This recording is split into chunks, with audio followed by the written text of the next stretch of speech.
These monkeys are taking Call Me By Your Name to a whole new level. Scientists discovered that marmoset monkeys use distinctive whistle-like calls to address specific monkeys, similar to how humans use names to address other humans. Until recently, only 3 species were known to use names: humans, dolphins with their signature whistles, and elephants who rumble each other's names.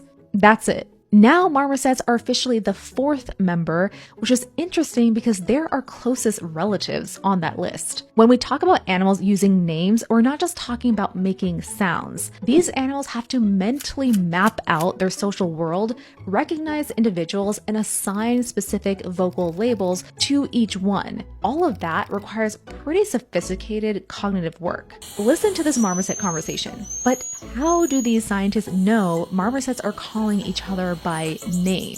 Well, the research team took 10 marmosets from 3 families, separated them by curtains, and recorded their conversations, over 50,000 calls in total. They were studying phi calls, which are these long-distance whistles marmosets use to communicate when they can't see each other. Using machine learning, they found patterns. Specific calls were consistently directed at specific monkeys, targeted communication with what essentially function as names. But here's what I found the most interesting. Marmoset families have their own accents for calling the same individual. So if multiple families know the same monkey, they'll each call him by name, but with their family's unique vocal signature, kind of like their own dialect or accent. When researchers played back recordings, monkeys responded more often when they heard their name called in their own family's style versus another family's call. This discovery raises some interesting questions about animal communication. Firstly, are there other species using names